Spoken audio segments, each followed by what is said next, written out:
Hello everybody, J.Yumeko here, and today we're finally back with some more of the house in Fata Morgana. I don't even want to know how long it's been since I posted a video on this fucking game. But we're finally back. I don't know what happened last time. We're just going to jump right into it. I'm not going to waste you guys' time any longer than I have to. Everything will come back to me eventually, and I'll give you a recap. But you know what would be even better than a recap? If you're new around here, which you probably aren't, but hey, on the off chance, you should go check out the entire series thus far.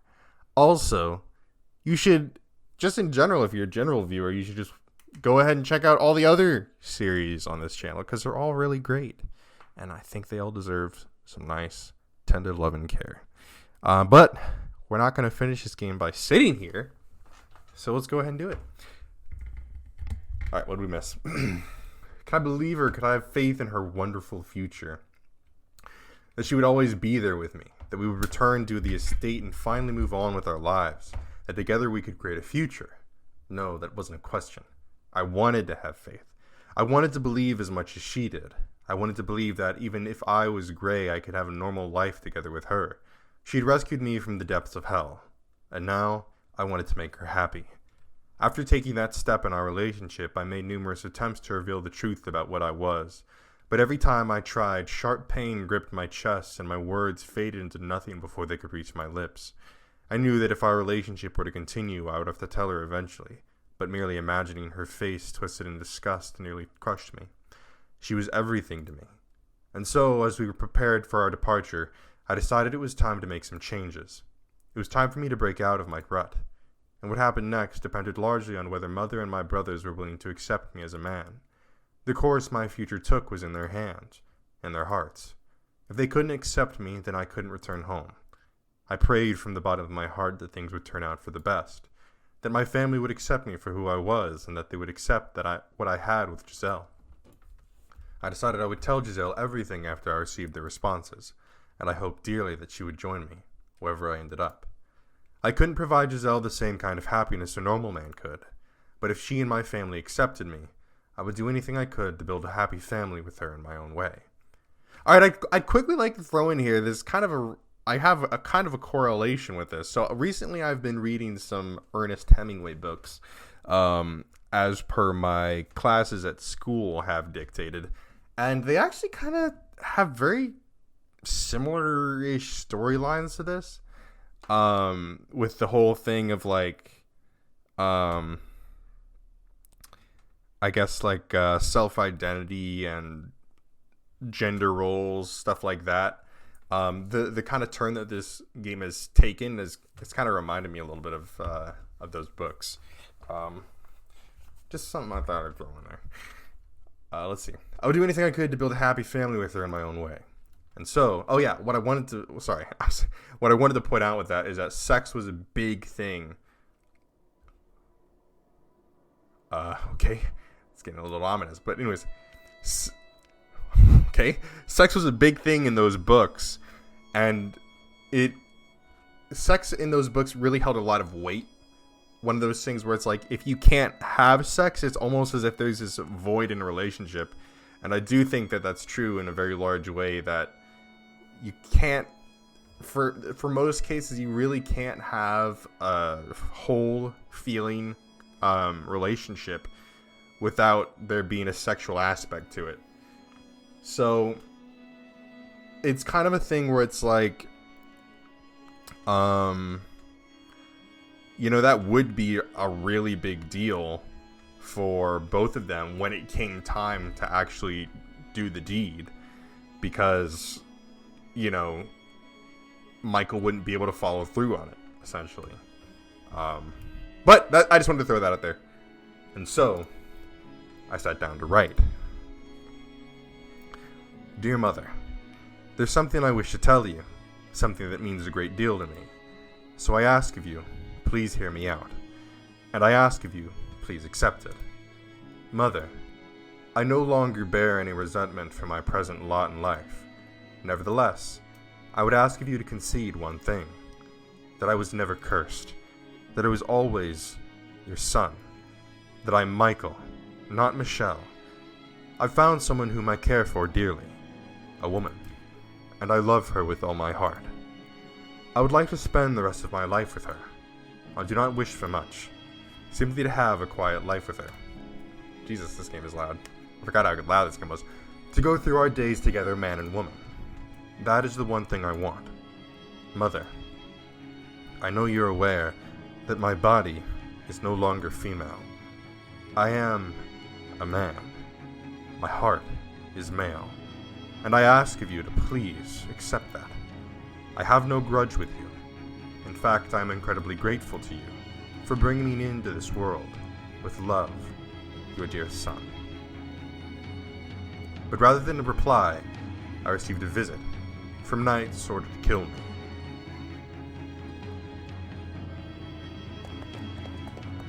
me. Michael, tell me, why do you think this is your fault? What is your curse? Your curse, it isn't just the color of your hair and eyes, is it? There's more to it, isn't there? There's something else, isn't there? Can you hear me, Morgana? Morgana! Please say something. Morgana! Your predictions, they were right. I was a fool, and you can laugh at me all you want. So please say something.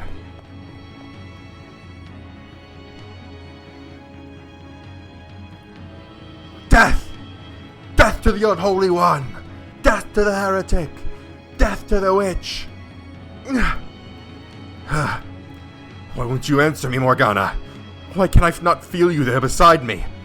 You said you would help me when I came for it. Well, here I am, begging for your help. Please, come back to me just this once. I know you're there somewhere. Please, before they break down the door. Michael, I'm all right. It's okay, Michael. I'm not scared. You're here with me after all. I'm fine. It's all fine. So please, hold me until it's all over. Please, stay with me. Michael, my dear, why would you ever believe that fairy tale nonsense? Why would you ever think a wonderful future awaited you? Morgana, here you are now, wretched, pitiful. For that you have my sympathy. I will help you in your time of need. Ah, finally you speak. Michael? I can feel the despair emanating from you. You hate it. It kills you. This is how you're rewarded for fighting to be yourself. You know exactly who sent those knights, don't you? They rejected you. Rejected what you are. Hey, Michael, are you alright? Your family, unable to accept your body and heart, branded you a heretic and turned you over to the church. Yes, they did. And did you hear what the knights were saying? They even accused you of being a witch, taking my sins and placed them on you. Come back to me, Michael! You hate them, don't you? You want to curse them, don't you? You want to kill them, don't you? I shall grant you that wish. Out of your hatred and despair, I shall make my own wish. And that wish shall become a curse upon your family's wicked souls. You'll grant my wish then, Morgana? Yes, absolutely. Tell me, what is it you want, my poor little darling? Michael! Let your contempt flow free. Give me the names of those you want cursed. I want you to protect her. Excuse me? If they finish her, she could be accused of abetting a witch and executed as well. So please use your power to keep her safe. You said you would grant my wish, did you not? That was not the wish I was hoping for. I know, but that's the wish I want you to grant. Morgana! Then offer me something in return. Such a disappointing wish will require sacrifice. Step beyond that door, my dear, and witness ultimate despair. That was my plan anyway. So long as I am considered a heretic and marked for death, my being alive puts Giselle in danger. Indeed it does. Yet here you are, shaking like a scared little child. Of course I'm scared. There isn't a single person who doesn't fear death. Please keep her safe. You're the only one who can help me, Morgana. You have my word. From this moment, I vow to protect her life. Thank you. Giselle. Please hear me out, Giselle. I never thought anything good would come of my life. I never thought I would find anyone who truly understood me, who would be happy to have my love, and for that I hated the world. I was in constant torment, living in the shadows, but then a single ray of light shone down on me. Michael. You, Giselle. You delivered me from the darkness. I'm scared, Giselle. I'm terrified. I used to think my life was meaningless, that it didn't matter if I lived or died, but now I can't stop shaking. That's perfectly normal. I'm scared of death too, but what scares me most is losing you. Michael. So please, allow me to repay you. I said I would do anything for you, so let me do this. I haven't given you anything. I haven't done anything for you. So give me one final chance.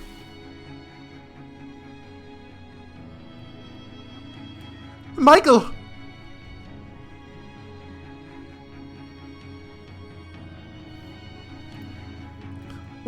What are you doing? Get back in here, Michael! What? Why? The door! I can't open it! Michael! Michael!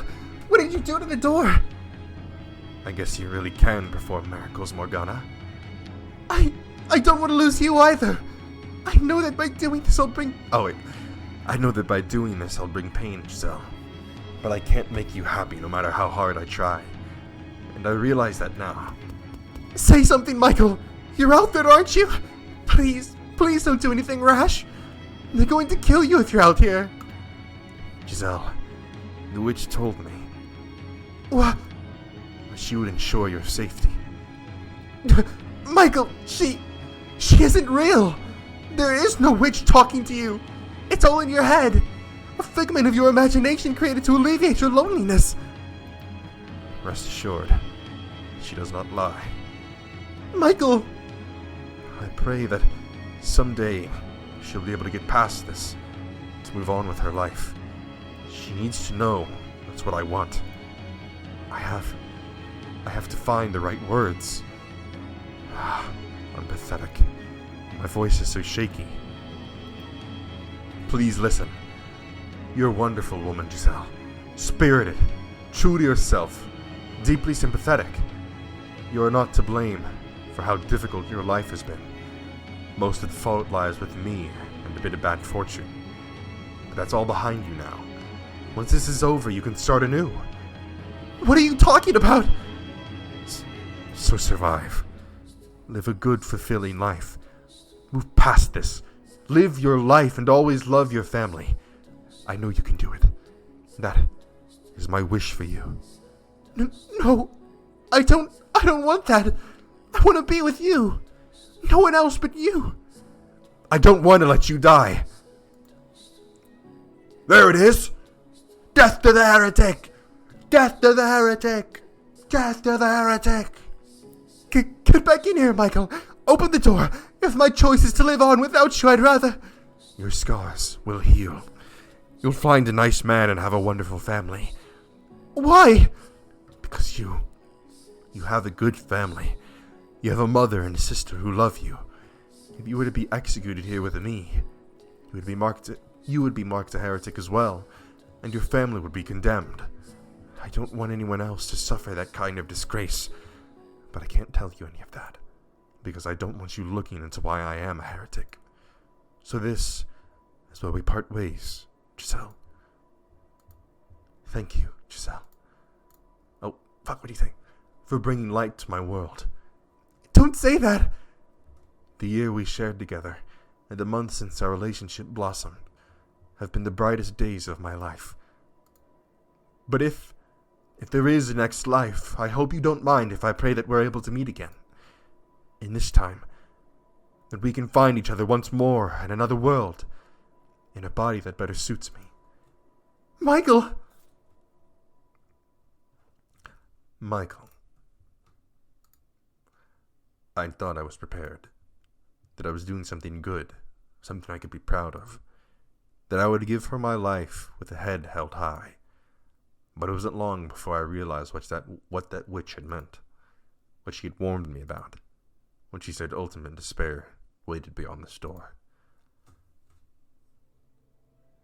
It is our duty as knights of the church to deliver punishment unto the heathen who made a pact with the devil.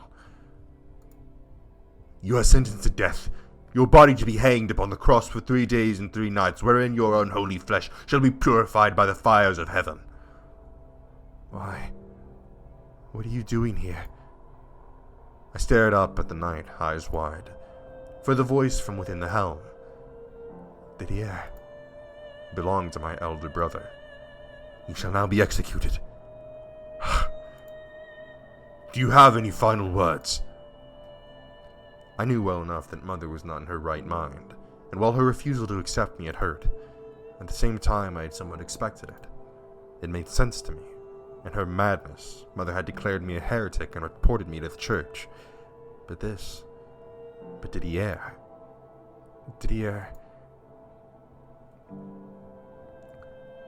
Men wield swords and fight against dangerous enemies, and they do so to protect the weak, women and children.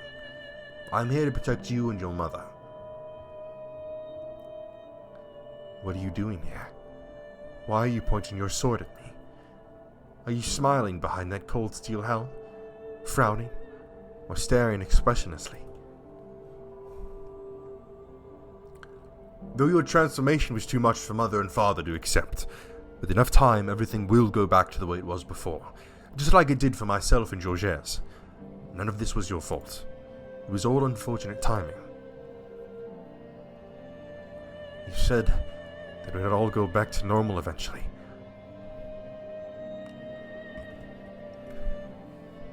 Can I trust it even if the whole world says I'm cursed? That you'll always be on my side? That you'll always be my brothers? Can I put my trust in you once more? Didier, Georges. You absolutely can, Michael. I swear to God on high. Did your vow have any meaning at all? I spent years here in this dark house, waiting, believing that you would come through for me. So why? Why are you standing there, a half-dozen knights at your back, saying I am to be executed? Why? Dear. Do not cry. Don't you dare cry, Michael. You're standing here in front of this door as a man protecting the woman he loves, so you mustn't cry. Who is it you're sentencing to death? Michael Bollinger or a demon child, naturally? Or a witch, perhaps? But why? If I'm not an angel sent from heaven, or a demon child, then what am I? What on earth am I? What are you? You're a Bollinger. You're our family. And that's all there is to it. I thought we were brothers. Our familial bonds have long since been severed, cursed witch. Now I see, Giselle. This world never had a place for me. I was never welcome here. Kill him!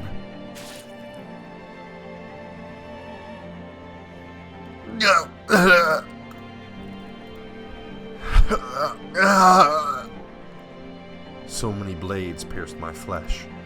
Didier's sword in my chest, lances in my arms and shoulders, arrows in both of my legs. I could hardly tell what hurt anymore. But the pain from within was much clearer. My heart cracked audibly before shattering completely. Don't cry. Do not cry.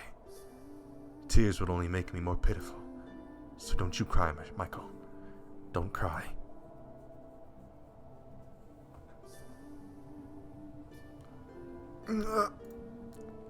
I believe in you.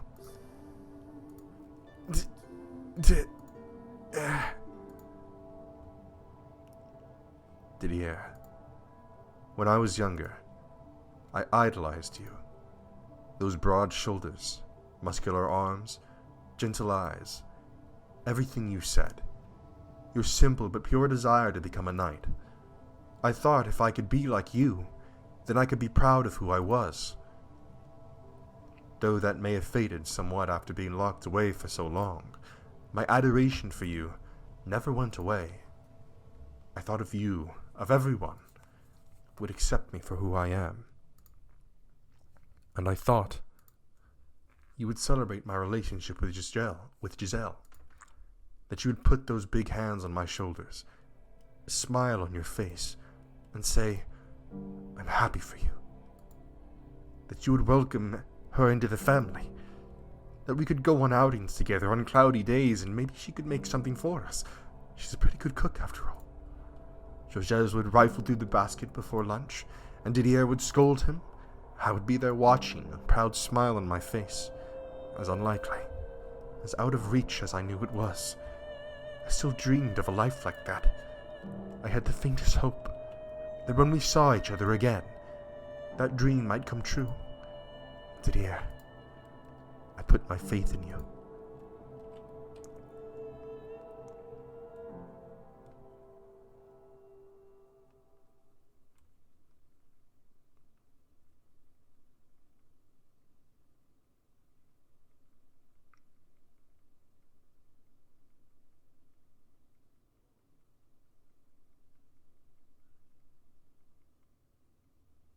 Damn. Holy motherfucker. That was... Oh, Jesus. Okay. Yeah, given all of the backstory that we just got, that did not make Michael's death any fucking less tragic and sad. Betrayed by his... It's just like... I mean, yeah, they're like, oh yeah, well, hey, Michael, we accept you for who you are, and we'll be sure to do our best to get you back. And then it's just like, oh, our familial ties were severed long ago, demon child. Like, okay, buddy. So much for, swearing to God on high, right? Jesus Christ. Okay. And so, my life came to an end. But that wasn't the end of the story. I don't know if what comes next could be called my story, but memories of these events linger in my soul. After being pierced by Didier's blade, I found myself looking down upon my own corpse. How could I have ever imagined that I would be made to witness my own misery even in death? I watched as my eldest brother dragged me to the place of my crucifixion, and my soul, evidently still bound in my flesh, was dragged along with it, against my will, down to the nearby village.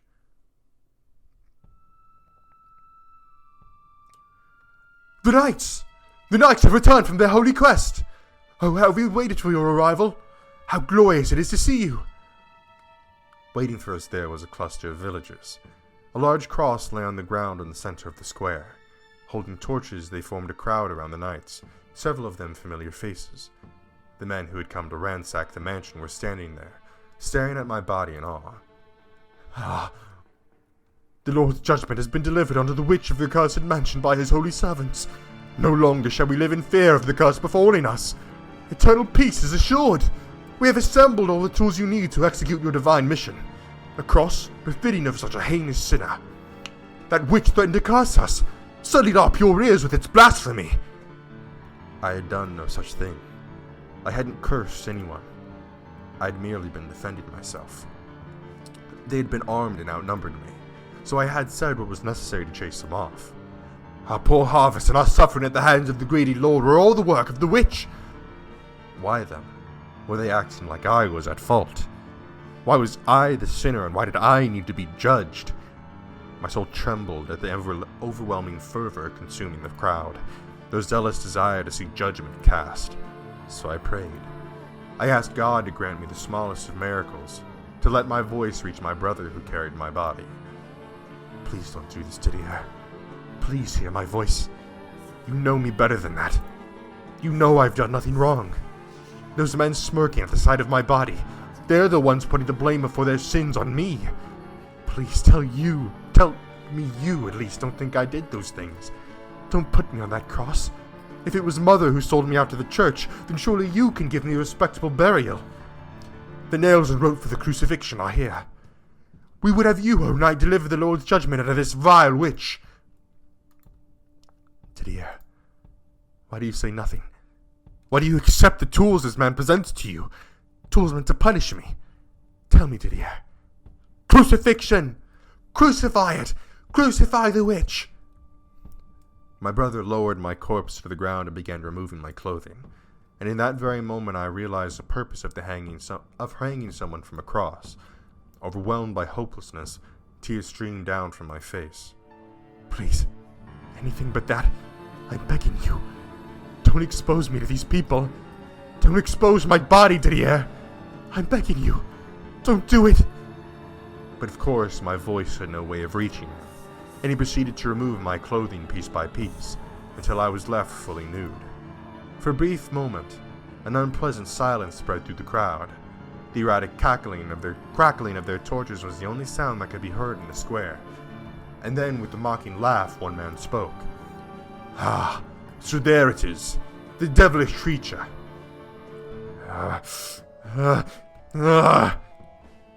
Don't look at me.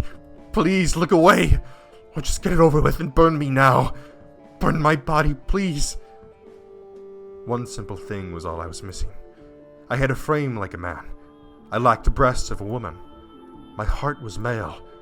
I was in love with a woman. You sold your soul to the devil, and this is what you become. This frightful, reprehensible creature, to dare defile the sacred body God bless you with. Was that what people really thought of me? Was there no way to make them understand? Could they not possibly imagine how miserable it was to live in a body that didn't fit the shape of your soul? Was there no way to get through to them, even the slightest bit that all I wanted was to be what I felt I was? Was that really so heinous a crime? Please, Didier, stop this. Don't humiliate me any further. Please, just let me depart this world in peace. Carry my body away from this place. That's all I ask. And if you can't do that, then at least burn me instead. Didier. Didier. He then placed my body upon the cross, bound my arms together at the wrists with rope, and then drove a nail through my palms. I couldn't look away. I tried to close my eyes, but I couldn't. My vision remained perfectly clear despite the constant stream of tears. When he was finished attaching my body to the cross, he and several other knights lifted it off the ground, planting it in the center of the village square. The villagers showered the knights with their praise and gratitude. Not for lack of trying, I was unable to get away from the cross. My soul was trapped there along with my body. Didier didn't say a word the entire time. After a full day hanging there, grotesque blackish splotches began appearing on my lower body. Everyone who saw it grimaced in disgust. The knights, Didier included, had long since taken their leave, leaving my soul behind, curled up at the base of the cross. A constant stream of tears ran down my face. Despite all my prayers, I remained bound to that place, left to rot on the cross with my body. Passerby threw rocks or spat on me. Children laughed. A mother warns her daughter to always obey God's teachings. By 48 hours, black-feathered birds and maggots had appeared to devour my rotting flesh. I couldn't imagine anything less pleasant a sight than my own body decaying in the sunlight, exposed for all to see. A group of children assembled in the square not far from the cross, and soon after a competition began to see who could take down the evil witch. They gathered all the rocks they could find and started throwing them at my corpse as hard as they could, the stones ripping through my decomposing flesh, exposing bits of bone. Eventually they settled on a winner, the one who had torn off the most flesh, and went on their way. And when they were gone, the birds flocked in to take their place. The third day and night came and went, and at sunrise on the fourth day I received a visitor. "Watch your step, madam. The crucifix is this way." After everything I had been through, I thought nothing more could possibly affect me. I had sunk as far down into the abyss as I could go. However, it's either his mother or Giselle. Yep, Mother, I figured. Mother. I knew it was her instantly. She was older and bonier than I remembered.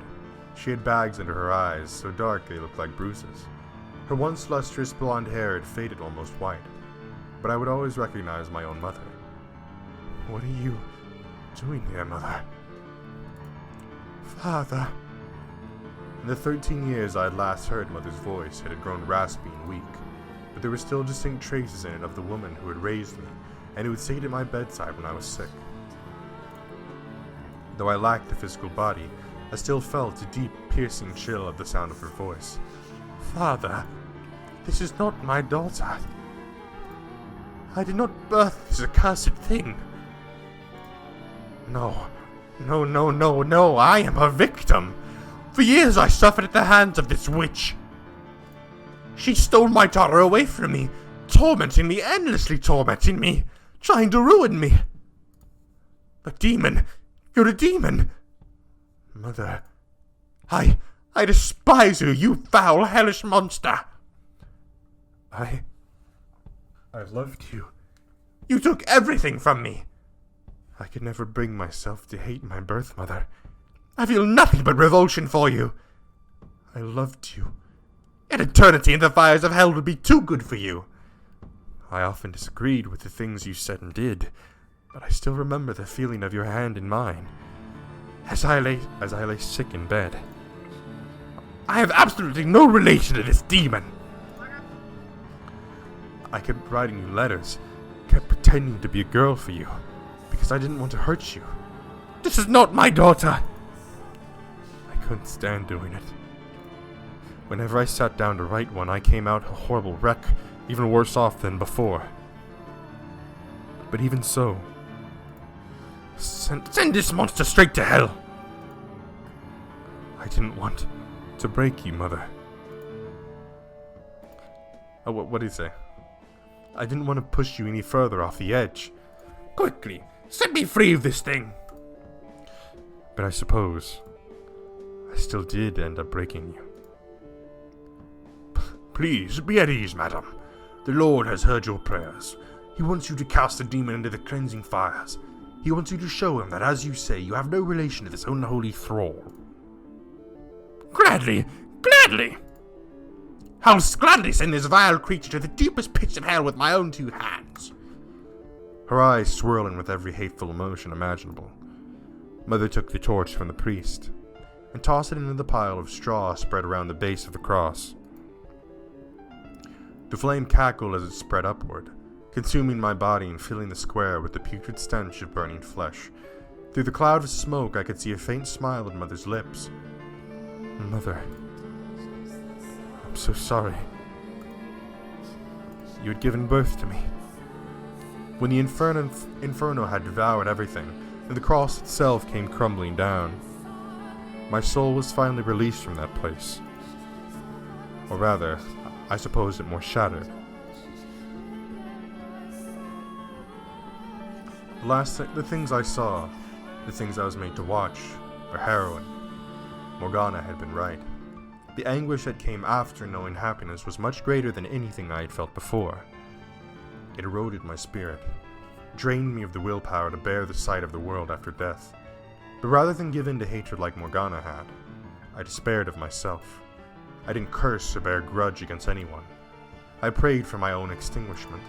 My soul began to crumble, neither ascending to heaven nor falling to hell, but fading into everlasting darkness. My fingers were the first to go, then my eyes, and then my mouth. All sounds vanished into nothingness. My beating heart, and all the emotions that I'd once taken root within it, scattered like leaves upon the wind. My soul completely, wholly decomposed. I couldn't stand to allow my soul to return to the living world, no matter what it might take residence in. Some length of time later, I began to hear a sound, muffled and distinct. No longer human in form, I had no ears to speak of, but the sound gradually increased in volume. It was a voice. Jesus. Where are you, Michael? What are you doing? I'm still praying. I'm still wishing for you to appear before me. Forever and ever and ever. And ever and ever and ever. I've been praying for so long. Oh. I don't even know how long it's been. Before you left, you said you were going to pray too. You said you hoped we'd meet again in another life. I'm not misremembering, am I? Michael, come back to me soon. As if drawn in by the sound of that voice, bit by bit, I began regaining some of what I had lost, but it took an incredibly long time. My body and soul had been ground to dust. I had rejected myself, scattered it into the void. It would take several lifetimes to find and reassemble all those pieces. Michael, all I can remember about you is your name, your glassy white skin, your fiery red eyes, and your snow-colored hair. Nothing else. I had thought my mind, my body, my spirit, and my heart had all been eradicated. But every time I heard that voice, I thought, I must return.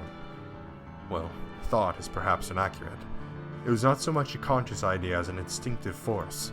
The voices slowly buried the overwhelming pain I had suffered in both life and death. I began to search for the source of that quiet, constant whispering echoing in the emptiness, chasing after that tiny fleck of light, the one thing in the world that seemed to desire my presence. Michael, I'm no longer the girl I once was. I built a thick cocoon around myself, a cocoon I can't break free of. My own protective shell is devouring me. I'm waiting for you, Michael. Waiting for you inside my shell. Always waiting. Will you be able to recognize the person I've become? Please, Michael, get me out of here. At long, long last, I found the ray of light I sought, and I had an absolute certainty that if I followed it, I would reach the source of the voice. I had to find them. I had to set them free. I desperately had to give back to them what they had given to me, and that sense of purpose is what set me back into motion. But the void was so expansive, so endlessly deep, that reaching the end of the trail of light was no easy task. Struggling to follow it to its source wore my barely held together soul thin until it crumbled apart once more. Again and again I lost myself. I can't account for much of my time chasing after that light. The gaps in my memory are large and frequent. Nevertheless, after countless cycles of breaking down and reassembling myself, after hundreds of years of wandering, I finally found my way back to that mansion.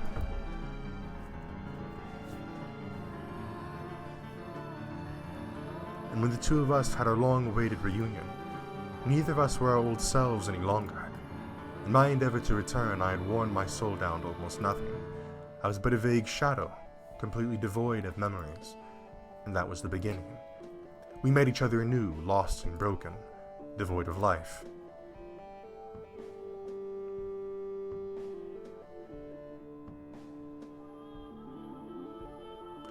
The darkness here reminds me of my time in the void, of the despair that filled my shattered soul as it sunk into the endless abyss, of the emptiness I felt as my body crumbled and faded into nothing. Michael, the poor soul who was named for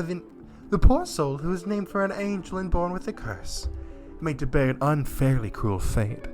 I am the only one who sympathizes with you, the only one who understands your pain, the only one willing to help you.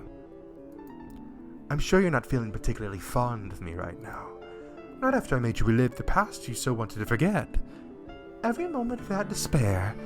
Not after I revealed every last secret to the woman you love. But you must face the truth, my dear. You put your life, your very soul on the line for this woman, and even she would not accept you. But as I have said before, that's the normal response. She's no worse than anyone else for it. You simply aren't someone people can accept. You believed that even if your family wouldn't, that even if your dear brothers wouldn't, Giselle would be the one to accept you for you. That she alone was different. That she alone was special. That she alone wanted you in her life. That she alone would extend her hand for you. You never doubted that, did you? But Michael, hope exists to be crushed. And the stronger you cling to that hope, the more you have to lose. You can hear that, can't you? Her mocking you, scorning you, rejecting everything that defines you. The revulsion in her voice. This is the woman you fought so hard to get back. Listen to it, my dear. Focus on her voice.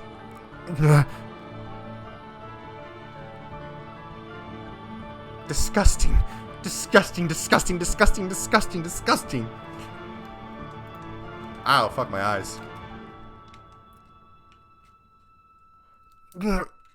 Stop. Please. I don't want to hear it anymore.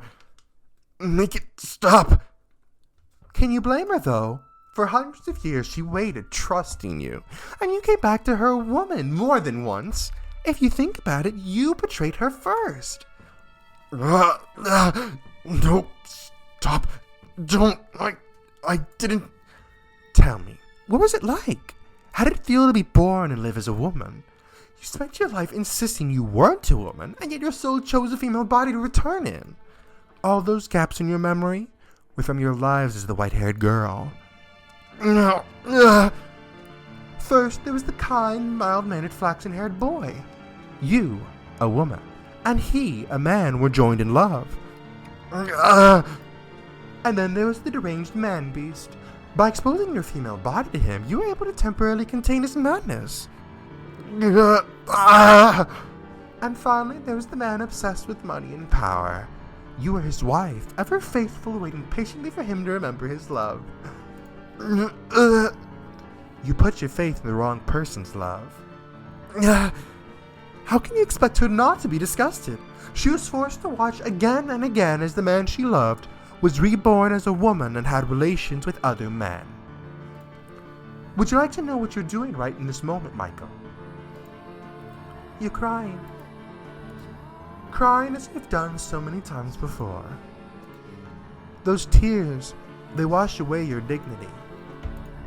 Would you also like to know how you look right now, Michael? You've reverted your final moments, both in body and in heart. Take a look at yourself, my dear.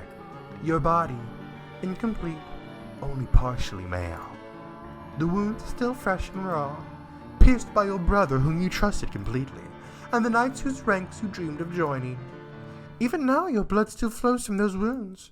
They will never heal, not so long as you remain yourself.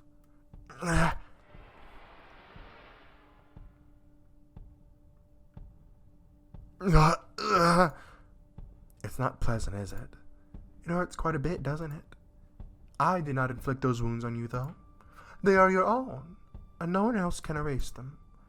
You've lost everything, Michael. Tell me, what do you have left?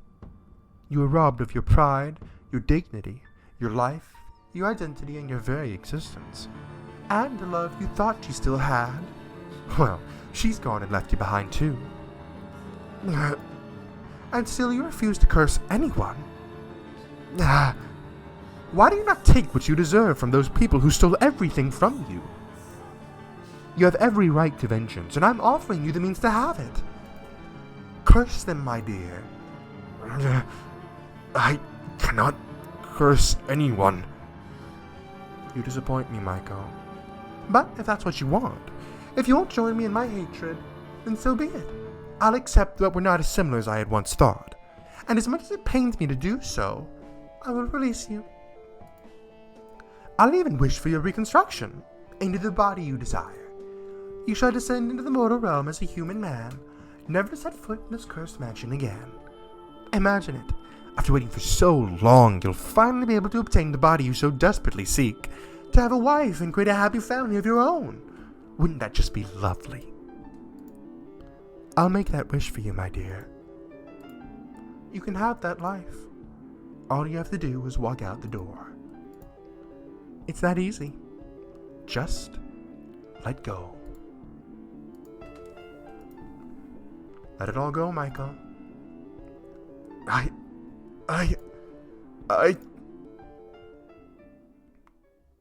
Oh, shit. Don't listen to her. Don't trust anything she says. Don't trust anything she shows you. Michael, you told me to believe in my love. That if it could survive for hundreds of years, it must be real. So don't start doubting it now. I knew that she was fucking with us when she had Michelle or Giselle being all like, "Oh, you disgust me." Open your eyes, Michael, and look at me. Listen to me, please. Listen to the sound of my voice. Michael, will you listen to what I really think? How I actually feel? I would never ever push you away. Do you remember what I said, Michael? When you broke through the cocoon I'd built around myself.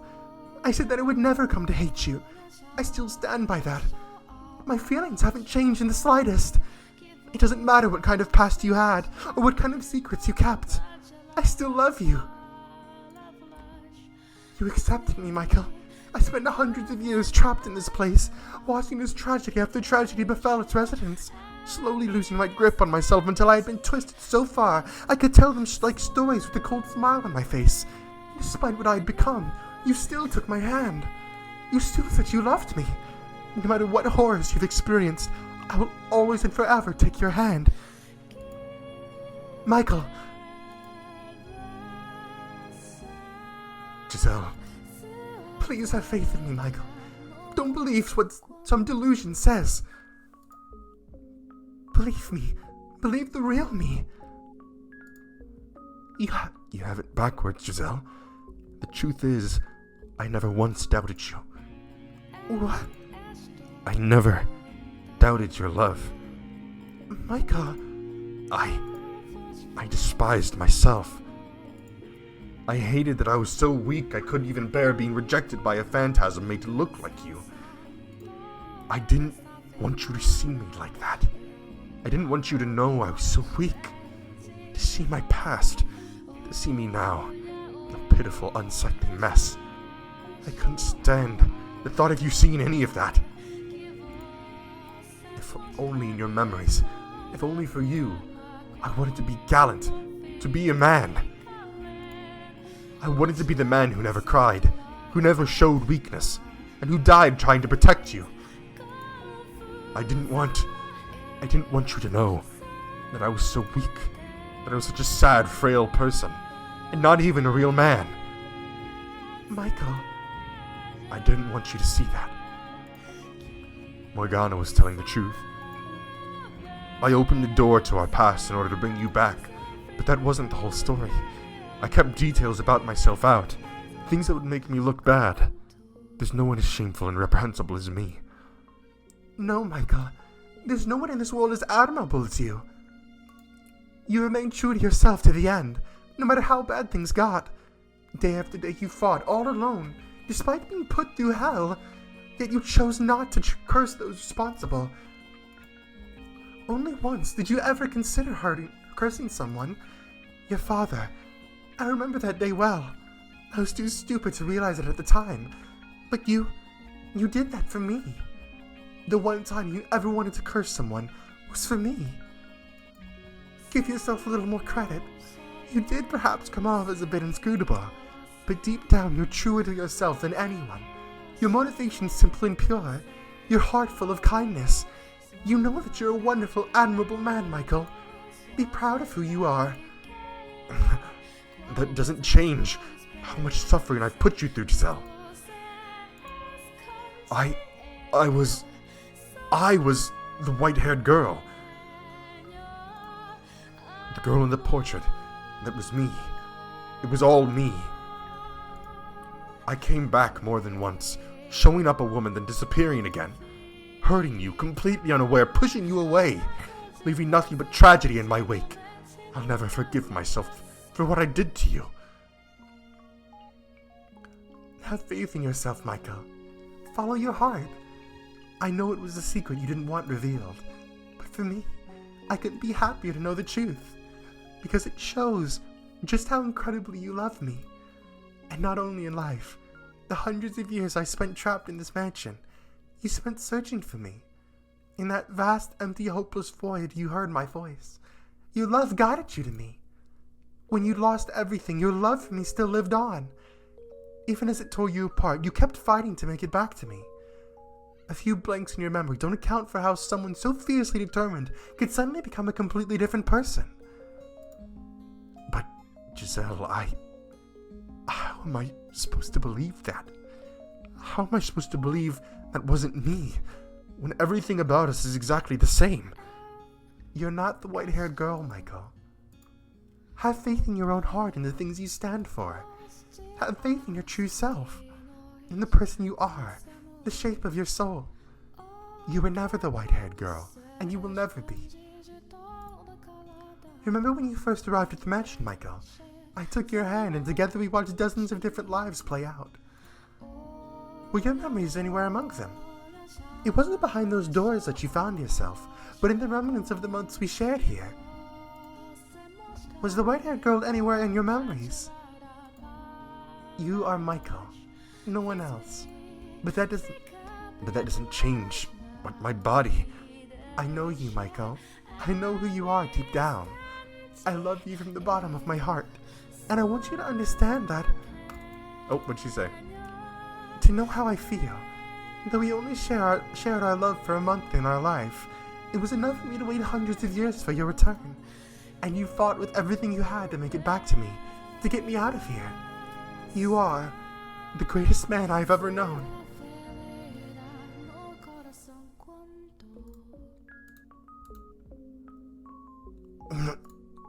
Giselle! How is it? You always manage to see straight through me, Giselle. To give me exactly what I want. That smile. That single ray of light in the endless dark. To say exactly what I've so desperately wanted to hear. The words I've sought for countless years. Giselle! I reach out for her, but she's begun to fade. Her outline hazy and blending into the surroundings. And all I managed to grab is empty air. I wanted more than anything to feel her warmth right now. The sensation of her skin against mine. But nothing's there. Please, Giselle, don't leave my side again. Don't worry. I'm right here with you. I'm not going anywhere. Giselle. Put your hands on my shoulders. Wrap your arms around me. I can't. I want to so much, but I can't feel you there at all. You can, Michael. I promise. Close your eyes.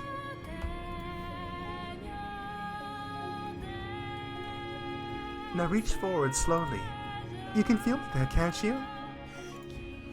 That's my finger, and that's my hair. Those are my eyes, and here are my lips. Here's my heart, where I keep all the feelings you gave back to me, and my love for you. In body and in spirit, I'm all yours. Can you sense me here beside you? I think I can. Now, hold on and don't let go. You know, it's kind of funny. We're like two awkward kids around each other, bound together by a love so amazingly powerful, yet we only ever held hands a few times, and embracing is like some incredible achievement for us. And we're supposed to be full-grown adults. Kiss me, Michael. We never got the chance while we were alive. Giselle. Or are you gonna make me wait again? Not this time. I feel my way around the emptiness where she is. Her skin, white but not pallid. Her slightly flushed cheeks, dimpled by her smile. Her lips, which at times called me master, and at times called me Michael. Her entire being. This woman who accepts me as a man. Who, even in death, continued to bring me back from my darkest places. She is my everything. I feel a faint breath against my neck, somewhere between a sigh and a giggle. I feel her warmth, which I thought I would never know again, the touch of her skin. I envision her face before me, where I'm sure she is, with her eyes closed, and I press my lips against hers. It's a quick, clumsy affair, just a little peck. Not the kind of kiss two grown adults might be expected to share, but nonetheless, a gentle warmth spreads through my body from the place our lips touched. It's a sensation so pleasant, so nice, I can hardly believe it's real. It's so fucking bright. Our surroundings dissolve, and the world takes on a new face. A plane of tranquil light, created by Giselle, into which the mansion's darkness slowly seeps. The difference is, now I'm not afraid to step back into it. All it took was that single irreplaceable moment to change everything. Though I can't see her there, I can feel her presence right beside me, her heart, and that she too can feel mine. I won't falter anymore. I'm through hesitating, wavering about in fear of my own weakness. I would look to the future. I will believe in myself because she believes in me. I'm done carrying the chains I created for myself. I have work to do. No more looking away from my responsibility. As the light dims and darkness begins to take over, I hear her voice in my ear. Michael, can I ask you to lend your hand to someone? You've set me free, and now I'd like you to do the same for her. This is something I don't think anyone else can do. Only you can rid the mansion of its darkness. I'm here with you too, so let's open the final door together. The true final door. We can put an end to all this tragedy. I know we can. Now, off we go, Michael, and do not let go of my hand.